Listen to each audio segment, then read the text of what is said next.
Welcome to this week's episode of the Xchange Zone podcast, the bridge between sports and life, where we talk to former collegiate, world-class, and professional athletes about the lessons they learned competing that they use in their life right now.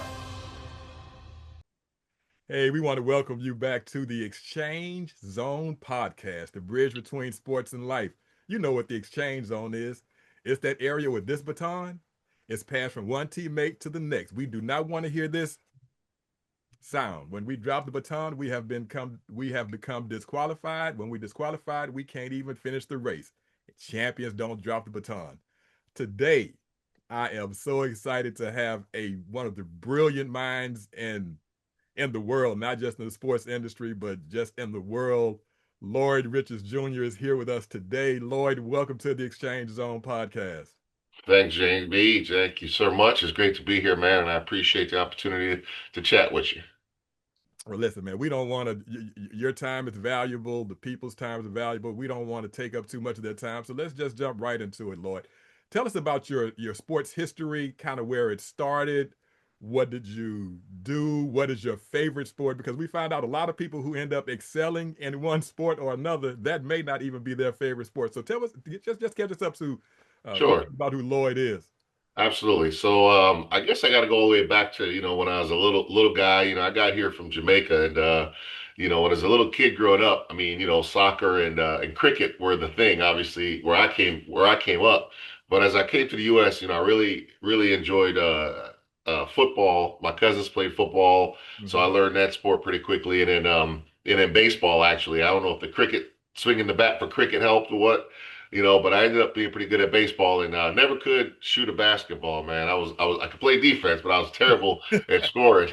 Okay. But I got a chance to play little league baseball, and then in high school I played football and played both, I should say, football and baseball in high school. In college, I got a chance, walked on to the University of Illinois, played football there, and that really kind of helped start to set the foundation for my future, because after finishing, I worked in Chicago for a year after graduating from undergrad, and got a chance to go back to Champaign as a graduate assistant.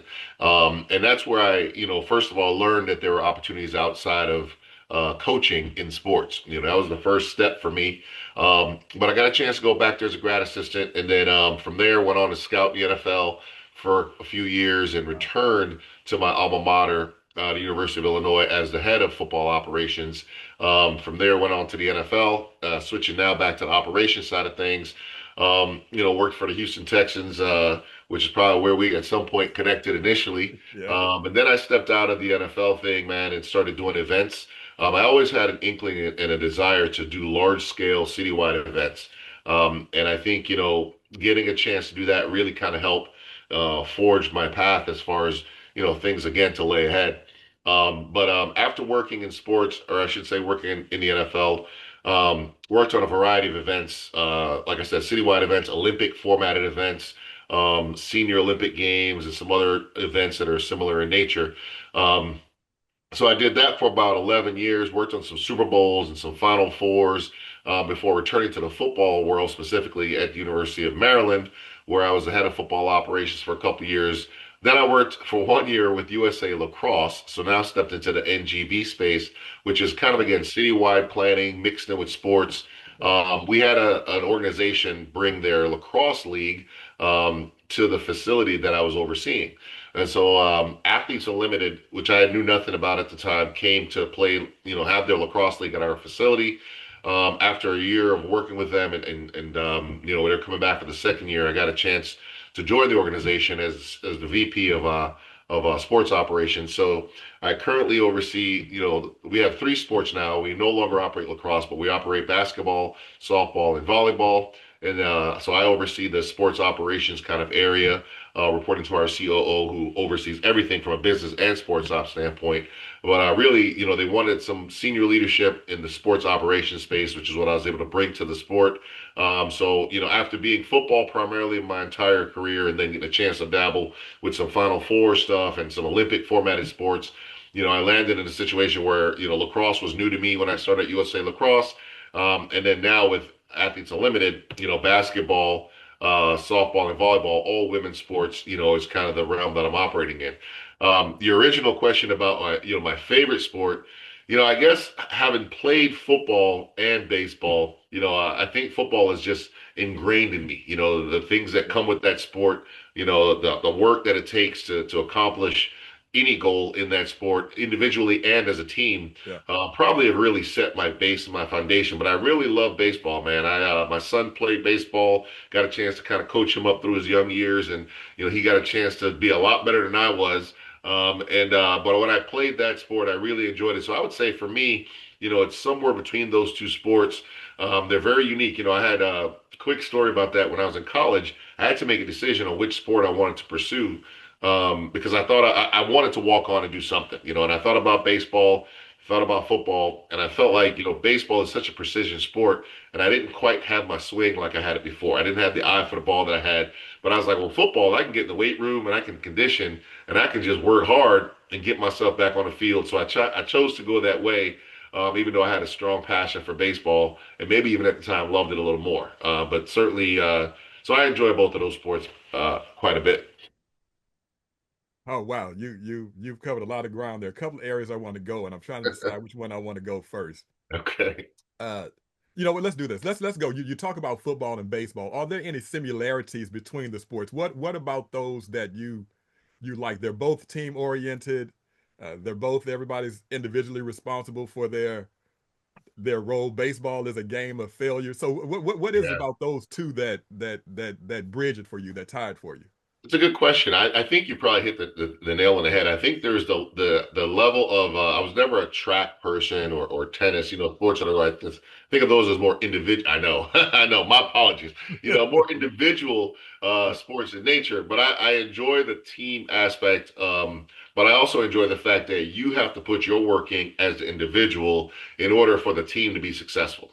In both sports, regardless of what your position is and what your role, regardless of how significant your role is, it is significant in the scheme of success, right? So Right. if your job is to hold that ball so the kicker can put it through the field goal for the game winning field goal, and you don't do your job, then the game's over. You've Right. lost, right? And so similarly, obviously baseball, all you got to do is not get a ground ball or drop a fly ball, Yeah. or if you're a pitcher, it's clear with pitchers and catchers. I mean, they're touching the ball in every play, every pitch and all that. So I think something to that nature of the individual work that you have to put in, but then that team camaraderie is really what ends up creating the success that everybody's shooting for.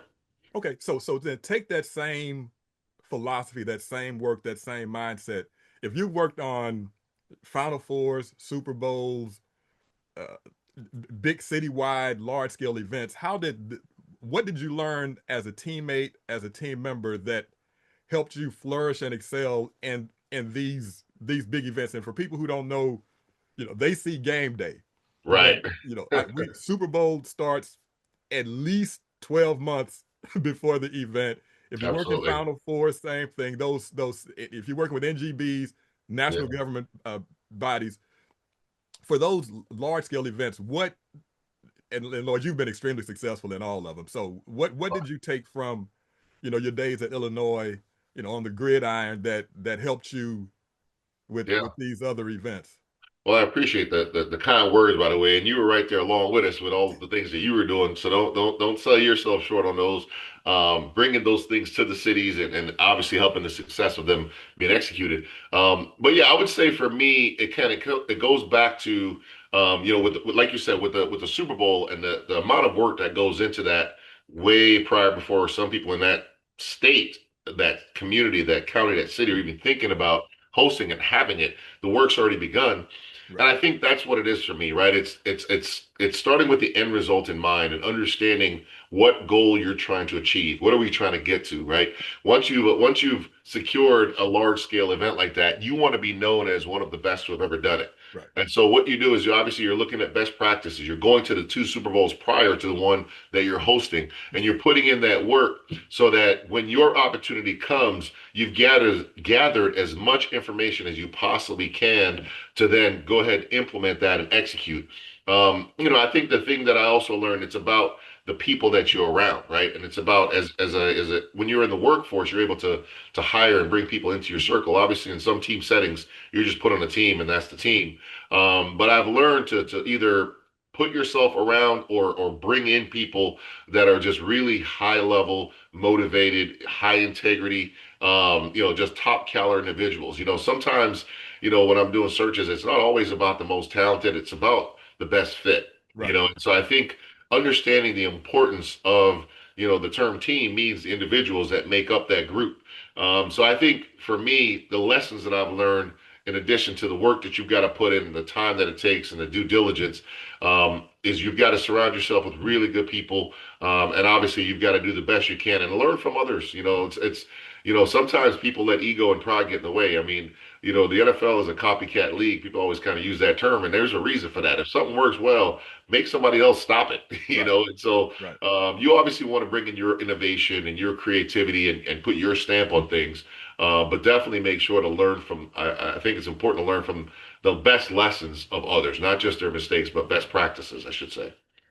Yeah, and if you went from coaching, so as a coach, and then you were player development, and then you went on the operations side, you have to know people. So in recruiting, I mean, because you talked about everybody has to know their role. So you can't have 11 quarterbacks on one side of the ball or 11 Exactly. linebackers. Everybody has to have their role. How did recruiting help you then that you can use now Sure. in the roles that you play now? Yeah, I think it's about understanding your situation and your dynamic. I think it starts with knowing who you are, know what your current situation is, because like your example. I mean, if you happen to have four really talented quarterbacks on a roster and two of them are super young, you shouldn't be out there looking for more quarterbacks. Right. And similarly, if you have, so the point there is, the recruiting piece. What I learned from being not only recruiting but even scouting, because there's two different things. People sometimes think they're kind of similar, but they're really Okay. not, right? All right. Because obviously recruiting, you're trying to pull people in. Scouting, you're just trying to evaluate what's going to be the best fit. So I think Okay. scouting Okay. really for me is where I learned the importance of doing the background work and getting an understanding of what makes this individual tick. How do they handle success? Now obviously some of these things you can't truly gauge until you get into the mix and things start happening.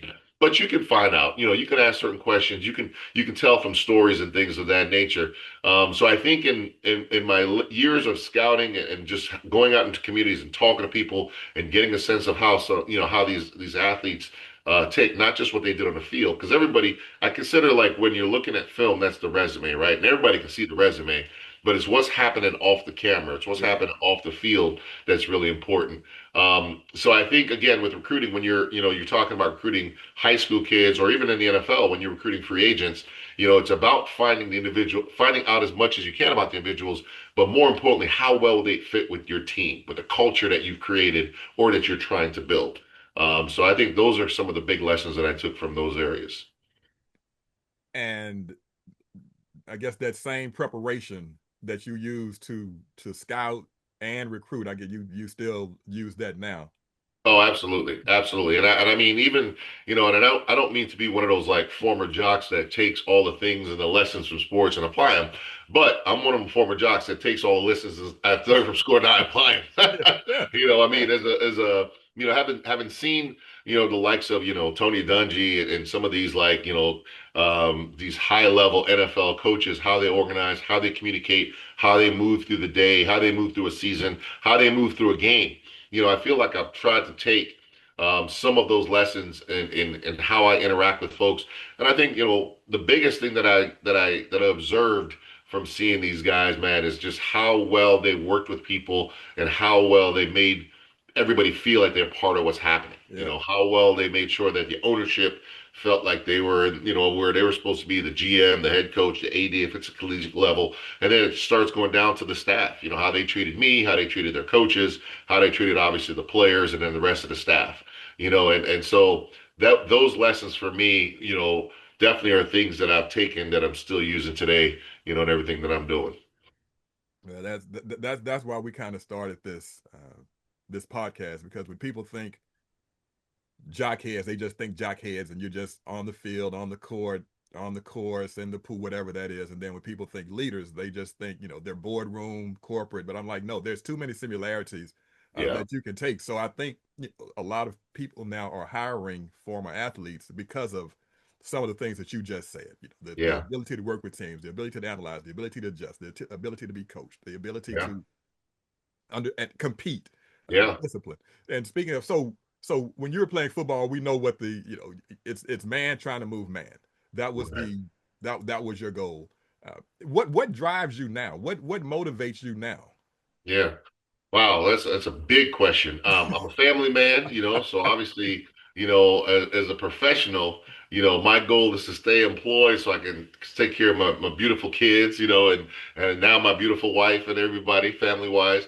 But as far as what drives me in the workplace, it's really, I'm fortunate to work with a really really outstanding team, and I say that somewhat self-serving because I chose most of them.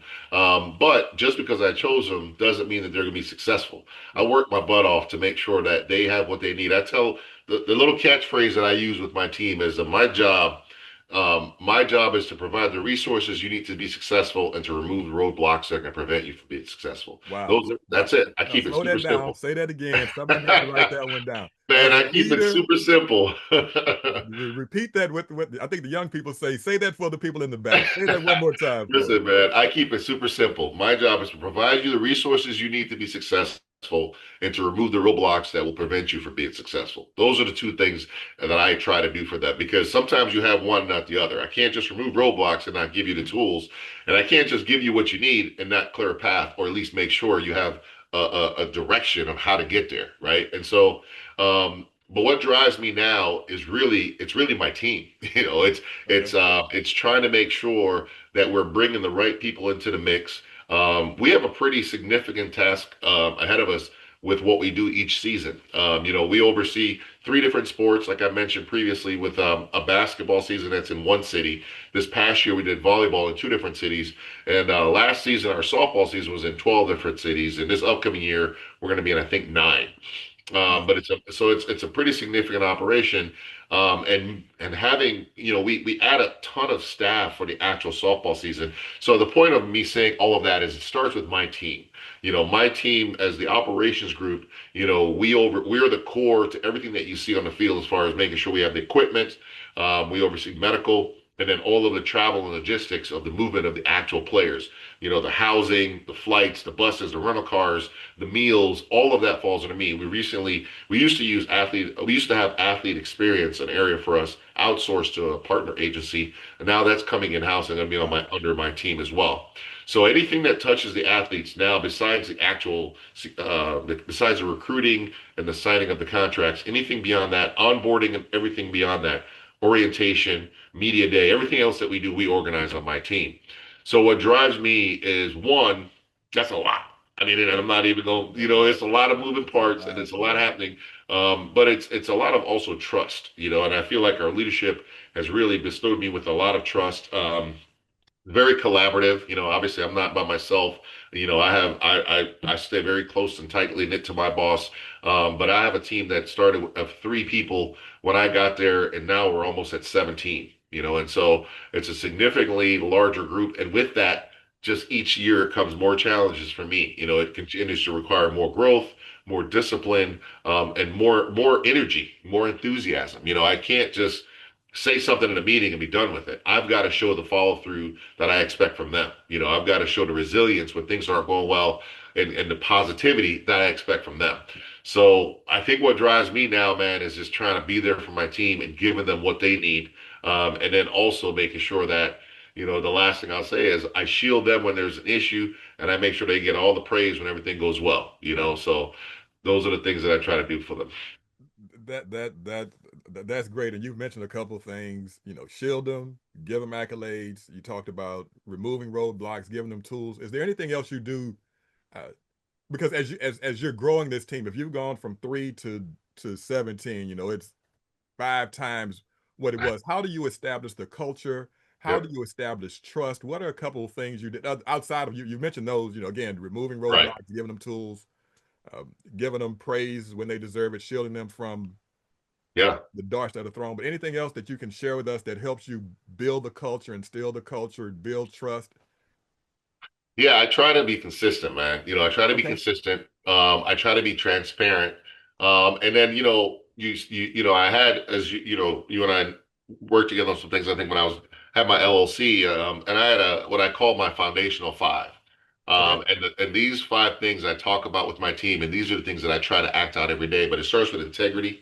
You know what I mean? Try to do everything, excuse me, with integrity, accountability. I try to hold them accountable, and I make sure they tell them to hold me accountable if I'm not doing something or providing something that they need. I work really hard to establish a commitment to excellence. We're Okay. here to be the very best at what we're doing. And I tell them all the time they are the very best because I also believe in making sure that they're hearing it. Now they know that this is the expectation. Yeah. So now let's go execute. So if you have a chance to like kind of slough off or like to push to do a little better, my hope is that by me making sure that I expect them to be the best, that they're going to push through that. I talk to them about excellent communication. And then number five is hard work. Okay. Nothing, in my opinion, that's that Jamaican in me, man. We about that hard work, Yeah. and you may be smarter than me, you may be younger now, and you may be better looking, all these different things out there, but you're not going to outwork me. You're not going to Okay. outwork me. I Yeah. can control that. You know what I mean? Right. So Right. those are the five things that I try to instill in the team and talk to them about, and in hopes that they at least understand where I'm coming from Yeah. and this is where I'm operating at. So you got to come match my intensity, or you're gonna fall off this thing because we've got a lot of people on the team that are right there with me. And I tell the team like before we select people, I'm like, listen, it's important for you all to make sure to bring them up to speed. Make sure they understand like this is how we roll. You Yeah. know, so yeah, that's the goal is to try to make sure everybody understands that that's how we're gonna operate, and then hold them to that standard. Is there anybody who any coach, any former colleague, any former boss, whatever, who kind of helped shape that type of thing in you Yeah. that you learned from that you brought with you?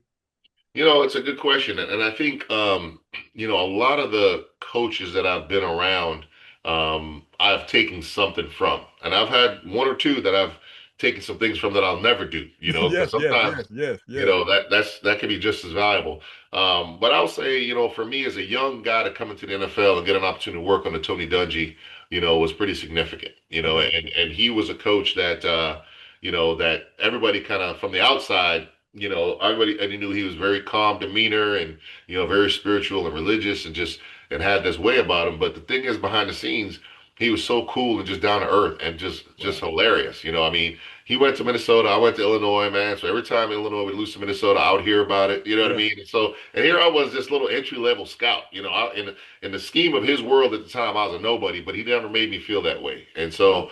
so, it just taught me a lot about humility, and again, integrity and just kind of maintain it. When he got let go from Tampa and then went on to Indianapolis and had success, I don't think anybody was surprised by that. But I couldn't have been happier for him, because it just shows that if you do things the right way, folks are going to bring you into their mix and give you an opportunity. As long as you're treating people the right way and doing things the right way. So I'd say I have to also probably mention the head coach at Illinois when I got the opportunity to be the head of operations, assistant AD for football operations was Ron Turner, and he gave me that opportunity. At 29, man, I was probably one of the only, if not the only, African American head of football operations, but certainly the youngest. Wow. So he gave a young brother a chance, and at that time, I think there was maybe 11, because I think Penn State was in, but it was the Big Ten was the Big Ten. You know what I'm Yeah. saying? We didn't have 30 different schools, and so there's a lot of prestige in that, and the opportunity it gave me really kind of set me off, for a lot of things to come in my career. So, again, he was a man of integrity and just a great family man. His kids were always around, and that was the first time that I saw, oh, okay, so you can have it all. You can have, football coach with the crazy hours, have this crazy fun family scenario with Yeah. the little kids and the wife who was just always around and all those things. So those are probably some of the bigger names for me, among others in my career.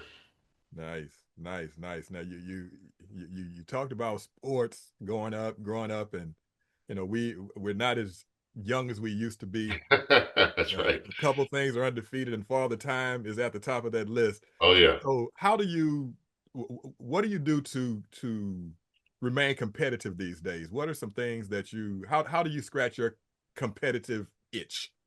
Well, that's a good question. I mean, as far as sport, the only one which I'm not nearly as good as you are is, I'll still swing a golf club every now and then when I can, Yeah, as far as, doing that. But now, it just comes out when it comes out. You know what I mean? I could be sitting there playing Scrabble with my wife, or we could be playing Uno, or, yeah, obviously your kids are always, my son especially, I have two sons, but my older son is always challenging me. But I think I also, I enjoy professionally, I enjoy our game days, and that's one of the things that's great about working in sports. You yeah, have all this background build up, setting up the venue and practices start, and then there's game days when the lights go on, and you see the broadcasters and all of our our stuff's all televised. So for me, there's still, and I don't have the same competitive like edge of one team versus the next, because at the league level, I just want it to be a good day and nobody to get hurt.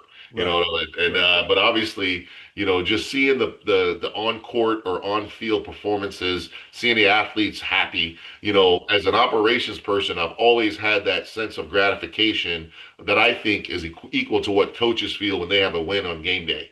I have wins and losses on game days too. I have plays that don't go well, and fourth and ones that get stopped, or yeah, miss a key free throw type of situation on game days.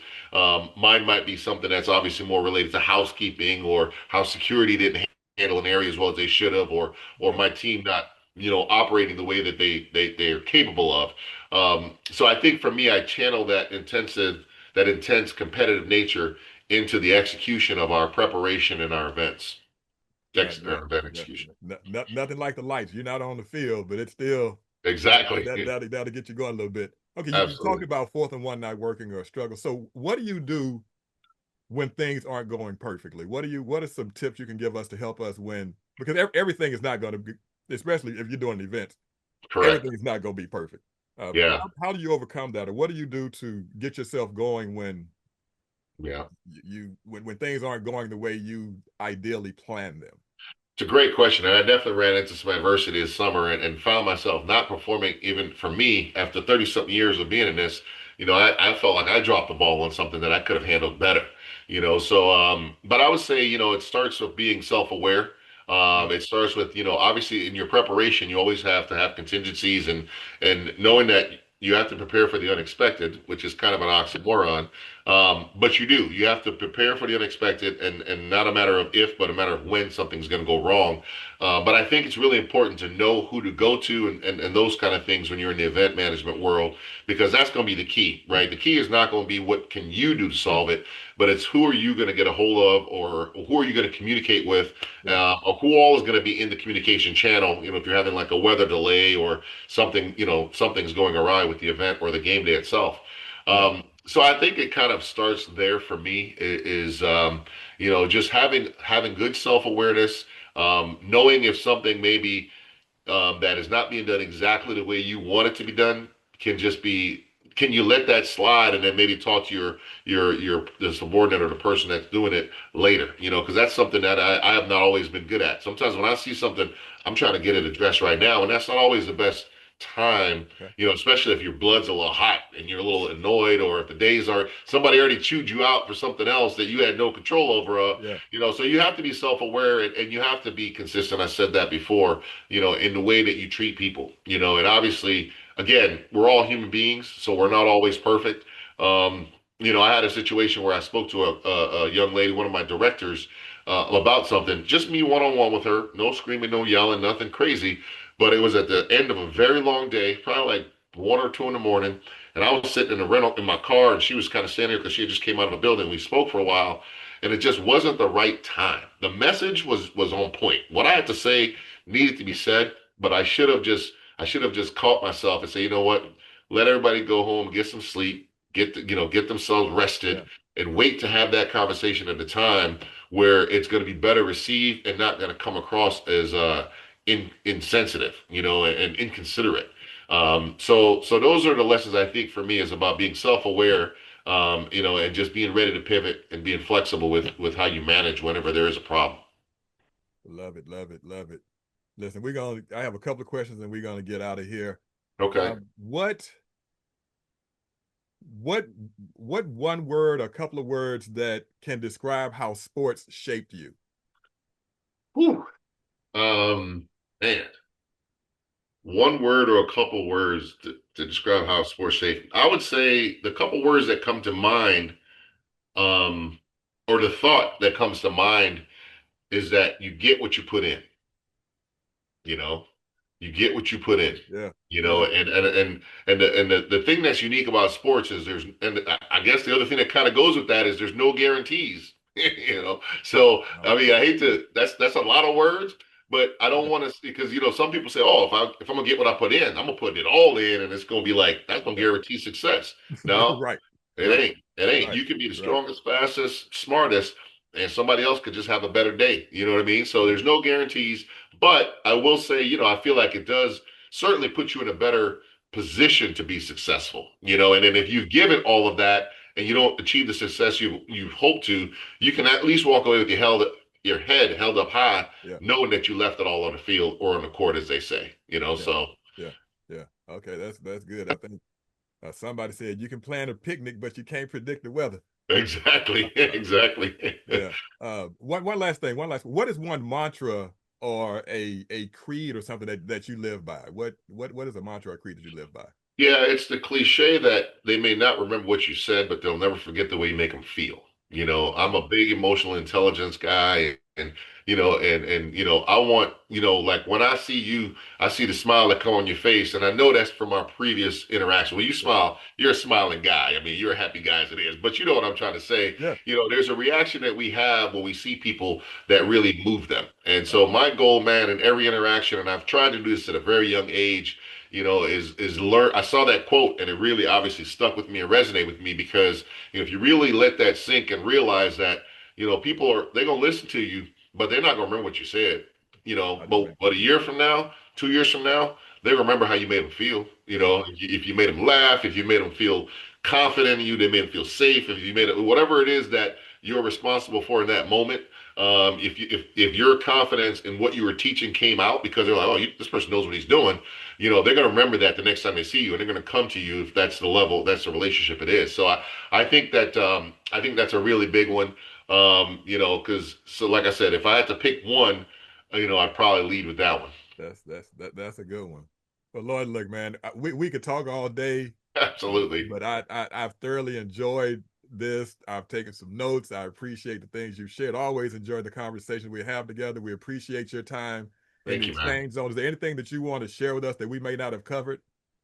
No, I mean, obviously, I guess the one thing I would say, which is a little bit off the sports world thing, and I mentioned my home, and it's been tough these last couple of weeks, just seeing what happened in Jamaica or a portion of Jamaica, because it's not the entire island. But the beauty of it, man, has been the resilience and has been the support, and then really just a reminder for me. It's what it's done for me is it's kind of churned and that reminder inside me that yeah, we're gonna go through some tough times, but one, we'll rebuild. And I mean, I've heard so many reports and seen so many people with nothing behind them say, listen, we're glad to be alive. We're Yeah, going to be okay. yeah, We can rebuild a house. We can't rebuild life, So, right. I feel like, like I said, I just a, kind of a little shout out to the island and to the world, really, because I feel like folks have really stepped up for this little bitty island. And a lot of places have gone through these things. Jamaica is not unique to that. Right. And it's tough for everybody. But as somebody that's from there and seen some places that I've seen in real life and been around, and experienced in person, and seeing how they were just destroyed, and that's really touched me. So I'm just I guess I just wanted to kind of mention that Okay. that resilience is going to come back and push or allow the island to come back and get back to where it was. So Yeah.